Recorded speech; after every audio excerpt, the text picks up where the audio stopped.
Cinema పరిశ్రమలో సర్వసామాన్యమైనటువంటి dress code మరికొన్ని విషయాలు అప్పుడప్పుడు వింతగా విచిత్రంగా బయట కామెంట్స్ రూపంలో బయటకు రావడం, చిలుకు చిలుకు గాలివానగా మారడం, దాని మీద అనేక సంఘాలు ఇన్వాల్వ్ అయ్యి వాళ్ళ యొక్క అభిప్రాయాలు తేటతెల్లం చేయడం, తద్వారా ఒకటికి ఒకటి ఒకరి తరపున కొందరు మరొకరి తరపున మరికొందరు యాడ్ అయ్యి ఆ విషయాన్ని సోషల్ మీడియాలో మరింత పెద్దది చేయడం ఈ మధ్య మనం చూస్తున్నాం.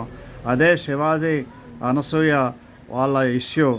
అయితే ఇప్పుడు కొత్తగా పూనం కౌర్ త్రివిక్రమ్ శ్రీనివాస్ మీద చేసినటువంటి ట్వీట్ ఏదైతే ఉన్నదో అది అందరి దృష్టిని ఆకర్షిస్తున్నది. అతడు పరమ దుర్మార్గుడు అన్న విషయాన్ని తేటతెల్లం చేస్తూ ఎందుకో చెప్పలేదు కానీ ఆవేదన మట్టుకు వ్యక్తం చేసింది. అయితే ఈ విషయంలో సినిమా వర్గాలు ఎందుకో నిమ్మకు నీరెత్తినట్లు ఉండిపోతున్నాయి. సోషల్ మీడియాలో కూడా ఎక్కువగా పూనం కౌర్ని సపోర్ట్ చేసే వాళ్ళు కనబడట్లేదు. మరి త్రివిక్రమ్ శ్రీనివాస్ మీడియాను మేనేజ్ చేస్తున్నాడా, లేదా ఇక్కడ కుల రాజకీయాలు జరుగుతున్నాయా, మీడియాలో ఉండేటువంటి వ్యక్తులు త్రివిక్రమ్ను సపోర్ట్ చేస్తున్నారా, లేదా గురూజీ అని పిలవడం ద్వారా పవన్ కళ్యాణ్ అండ ఉందని చెప్పి త్రివిక్రమ్ శ్రీనివాస్ మీదకు ఎవరూ కూడా ఆ కామెంట్ చేయడానికి ముందుకు రావట్లేదా, ఏం జరుగుతుందో తెలియదు. కానీ సినీ వర్గాలు కూడా ఈ విషయమై ఎటువంటి కామెంటు చేయట్లేదు. సక్సెస్ఫుల్ డైరెక్టర్తో గొడవ పెట్టుకోవడం ఎవరికీ ఇష్టం లేనట్టున్నది.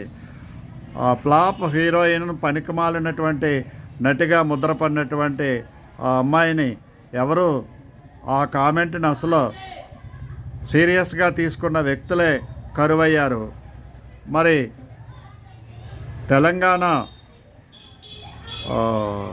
స్త్రీ సమాజం కానీ లేదా మానవ హక్కుల సంఘం కానీ ఎన్నిసార్లు ఒకసారి కాదు, 2 సార్లు కాదు, 100 సార్లు ఆమె కామెంట్ చేసింది.